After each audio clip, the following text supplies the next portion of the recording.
526e épisode du journal de bord de Jean-Marie Le Pen. Président, bonjour. Bonjour. Un petit mot pour excuser Marie d'Herbès, qui est malade. C'est normal, c'est la saison. C'est la saison, et puis ça s'explique aussi par le fait qu'elle fait le tour des ronds-points de la Sarthe pour soutenir les Gilets jaunes, comme de bien entendu. Ça n'est pas son genre de rester passif quand se produisent des événements. Eh oui. Alors, et on est dans les courants d'air. On est dans les courants d'air, en effet.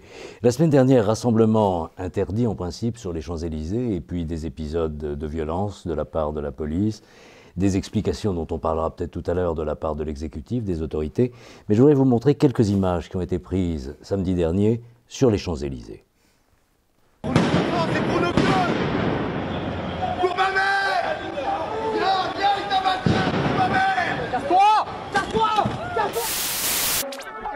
Je peux pas monter comme ça.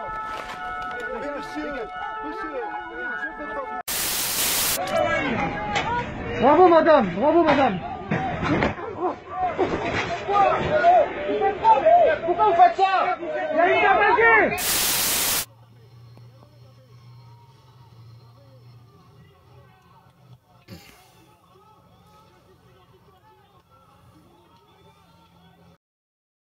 Voilà, alors tout au long de votre vie politique, pendant des dizaines d'années, vous avez eu à connaître des événements de rue importants, des comportements de maintien de l'ordre. Qu'est-ce que ça vous inspire, ça? Je veux dire, je suis assez scandalisé par l'attitude de certains policiers. Et je serais scandalisé aussi de savoir qu'ils n'ont pas été sanctionnés, car les images que vous avez montrées prouvent que des groupes de policiers ont chargé des gens seuls. Une femme, une vieille femme seule, un manifestant seul qui est chargé à la fois par 5 ou 6 policiers qui procèdent à coups de matraque, alors que tout à fait évidemment il n'y a pas de nécessité de maintien de l'ordre à ce moment-là. Et on voit d'ailleurs que les policiers avancent, viennent de relativement loin, ce qui prouve qu'ils ne sont pas au contact de manifestants. Alors je voudrais tout de même apporter une précision qui ne manque pas de sel, c'est que sur toutes les personnes qui ont été arrêtées plus exactement, pas mises en examen, mais Interpellées, et placées en garde à vue. Mises en garde à vue, il n'y en a pas un seul qui soit répertorié comme d'extrême droite. Par conséquent, l'accusation de manifestants d'extrême droite, d'activistes d'extrême droite, de la part du gouvernement est une diffamation d'État. Et se trouve scandaleux, il faudrait en demander compte au gouvernement et à M. Castagneur, qui a mérité son nom de Castagneur, l'homme de la castagne. Et ça, ce n'est pas acceptable, pas admissible, compte tenu du fait qu'on nous annonçait qu'il avait été mis en place sur les Champs-Élysées et aux alentours 3000 membres des forces de l'ordre. Parce que quand on a cette force, cette disproportion en faveur de l'ordre, on doit agir avec méthode, certes avec fermeté, mais aussi avec une certaine retenue qui n'a pas été observée à l'égard de citoyens qui tout à fait évidemment ne sont pas des émeutiers, mais de simples manifestants, avec encore une fois les images que j'ai vues d'une brutalité exceptionnelle et scandaleuse. Alors, l'explication qui est donnée par le pouvoir exécutif, c'est la nature extrémiste de cette manifestation. On a entendu le ministre des Comptes publics, lui-même issu de la droite classique, M. Darmanin, parler de peste brune. Le ministre de l'Intérieur, que vous venez de citer, M. Castaner, parlait de séditieux, en reprenant des termes qu'on a connus dans des épisodes historiques tout à fait différents. Qu'est-ce qui se passe au niveau de l'exécutif? Il perd de pied, qu'est-ce qui leur arrive? L'argument suprême, c'est l'argument ad Hitlerum, n'est-ce pas? C'est dès qu'un gouvernement se sent en difficulté, il a affaire au successeur d'Hitler. Il n'y a absolument aucune comparaison possible entre les situations des fameuses années 30 et celles d'aujourd'hui, évidemment. Alors je crois qu'il y a là tout de même une perte de contrôle de la part du gouvernement et de la part de M. Macron, donc qui en est le chef, qui ne sont pas acceptables et qui augurent très mal de l'avenir prochain. Alors si on en vient au président de la République, il est intervenu cette semaine en mettant en place un machin de plus, c'est-à-dire le Haut Conseil pour le climat, n'est-ce pas, pour l'environnement. Comment vous avez trouvé le président de la République? Je l'ai trouvé assez palichon, pour dire la vérité, et pas très convaincu de ce qu'il disait, et exécutant son discours comme une formalité, une prise de contact, puisqu'il lui était reproché de ne pas avoir de relation, de contact direct avec les manifestants, beaucoup moins que ce qu'il pratique généralement quand il va serrer les mains dans les différentes manifestations de sympathisants de son camp. Je pense que tout cela augure assez mal de la manière dont le gouvernement, pourtant largement majoritaire, peut résoudre les problèmes de maintien de l'ordre en particulier, mais aussi les problèmes qui sous-tendent, c'est-à-dire tout ce qui touche évidemment aux problèmes qui sont soulevés par les manifestants et qui ne sont pas, auxquels on n'apporte pas de solution. Je suis tenté de dire words, words, words, des paroles, des paroles, des paroles, mais ce que demandent les manifestants, c'est quelques actes précis qui montreraient la volonté du gouvernement de répondre à leurs aspirations. Or, il n'en vient pas du tout pour l'instant. Je relève ce que j'ai fait tout à l'heure, un mensonge qui est une véritable diffamation à l'égard de ce qu'ils appellent l'ultra-droite, alors qu'il n'y a pas un seul manifestant arrêté qui soit répertorié comme étant de l'ultra-droite.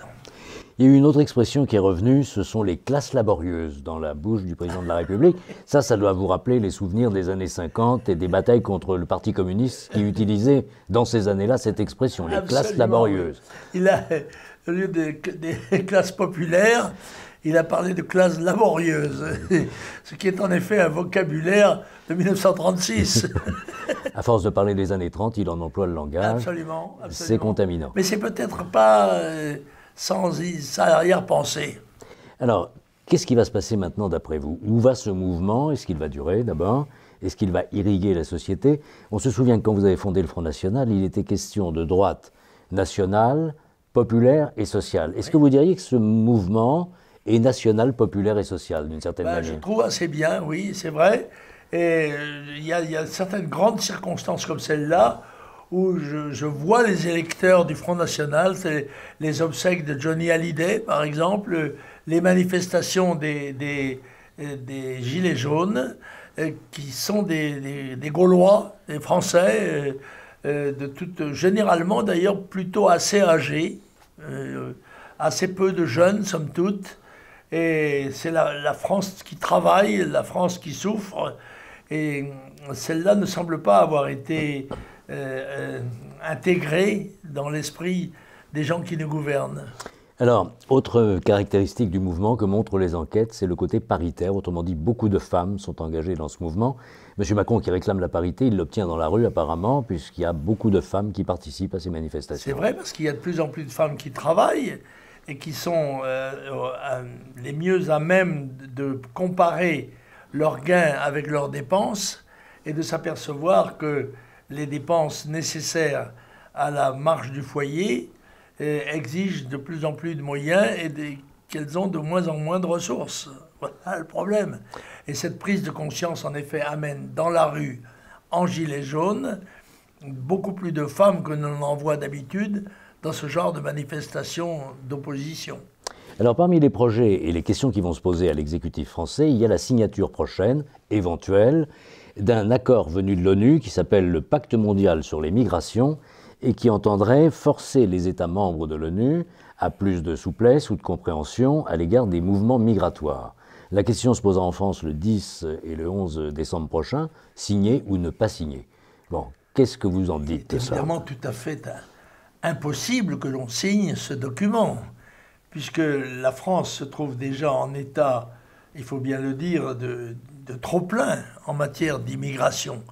Et tous les gouvernements qui se sont succédés depuis les années 70 sont responsables de la création en France de véritables villes étrangères qui s'augmentent d'abord à la fois par des apports nouveaux de 200 à 300 000 immigrants par an, sans parler de ce que j'appellerais la génération interne, c'est-à-dire les enfants de ces populations qui sont généralement plus prolifiques que ne le sont les Français de souche, si je puis ainsi dire.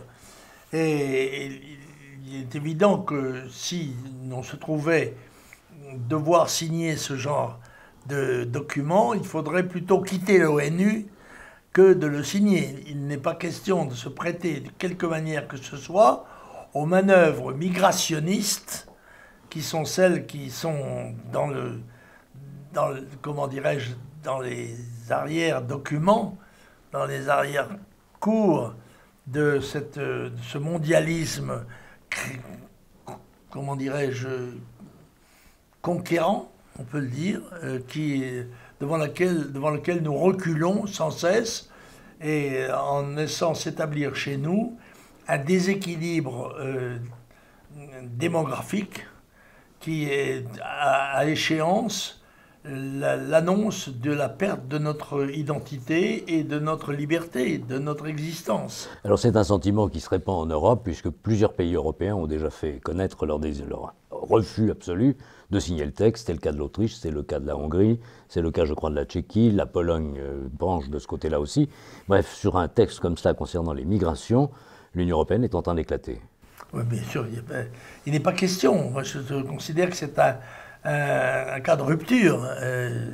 Il n'est pas question d'admettre la pression des organisations mondialistes sur notre politique d'immigration.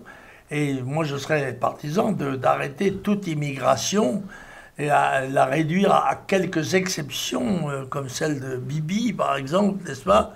Mais à part cela, se serrer absolument les boulons, parce que nous sommes déjà trop avancés sur le chemin de la conquête intérieure de la France par les immigrés. Alors, en Italie, par exemple, une enquête d'opinion très récente montre que 36% des Italiens ont l'intention de voter aux élections européennes en direction des amis de M. Salvini, le ministre de l'Intérieur. Est-ce qu'on peut penser qu'un mouvement du même genre va se cristalliser chez nous en France, puisqu'il y a des élections européennes au mois de mai? Oh, je pense que ce chiffre peut être largement atteint et même dépassé. Si Marine Le Pen constitue sa liste comme une liste d'ouverture, non pas seulement au Rassemblement national, mais rassemble au-delà du Rassemblement, eh bien, je crois qu'elle peut viser des chiffres qui avoisinent ou même dépassent les 40%.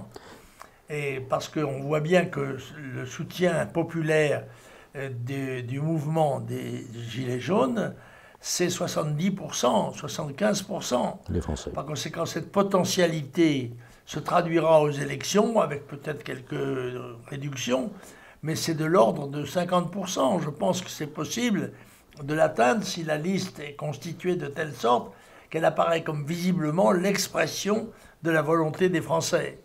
Autrement dit, même si on sait que les catégories populaires ont tendance à s'abstenir dans l'élection européenne, cette fois, ça peut être différent parce qu'il y a ce soulèvement. Elles ont, cette fois-ci, un véritable motif de mobilisation et il appartient aux formations nationales, justement, d'aider à cette mobilisation électorale de façon à apporter à Macron et à son gouvernement une réponse très claire du pays. Alors, une dernière question maintenant. Évidemment, il est rare qu'il y ait une semaine sans mauvaise nouvelle vous concernant. Une nouvelle condamnation en justice. Là, il s'agissait de déclarations que vous aviez faites relatives à l'homosexualité, à la place de l'homosexualité dans la société. Et vous venez de vous en prendre une, si je puis dire. Mais c'est incroyable. La décision du tribunal est incroyable et ne peut, selon moi, émaner que de magistrats du syndicat de la magistrature, c'est-à-dire cette organisation révolutionnaire qui est subversive, qui est en train de s'emparer de la plupart des conduits, notamment en matière pénale, de la justice française.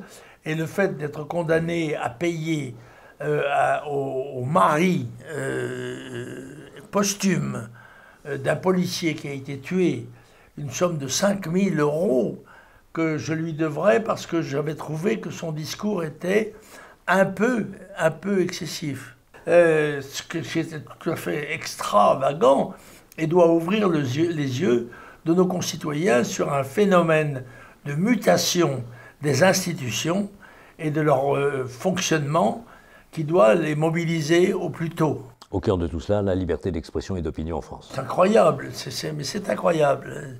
Je dois dire que quand j'ai appris la décision, les bras m'en sont tombés. je ne croyais pas qu'on irait jusque-là. En tout cas, vous allez évidemment en appel de ces décisions. Bien sûr, c'est évident. Au milieu de tout ça, une lecture cette semaine? Ah, j'ai cité déjà, je crois, ce livre dans ceux que j'avais reçus et je l'ai lu. Ça s'appelle Principal de collège, imam de la République.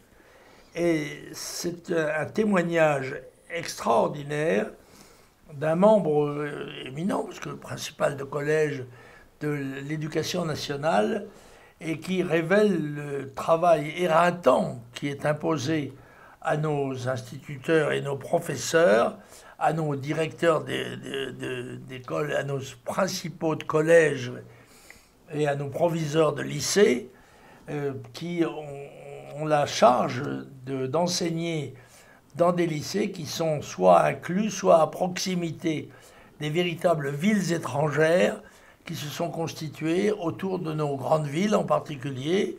Et j'en recommande la lecture, c'est des éditions Quérault, c'est M. Bernard Ravet, un livre qui va éclairer beaucoup de nos compatriotes sur la réalité du terrain et en particulier sur les options de la jeunesse immigrée et les moyens limités que nous avons et qu'ont nos commettants pour réduire ce problème. Merci Jean-Marie Le Pen et à la semaine prochaine avec Marie Derbez, je pense. Avec Marie Guéry. Marie Guéry, elle fait des confidences sur Facebook, figurez-vous, sur le traitement qu'elle suit et qui devrait, selon toute vraisemblance, donner des résultats positifs. Tous nos souhaits sont vers elle.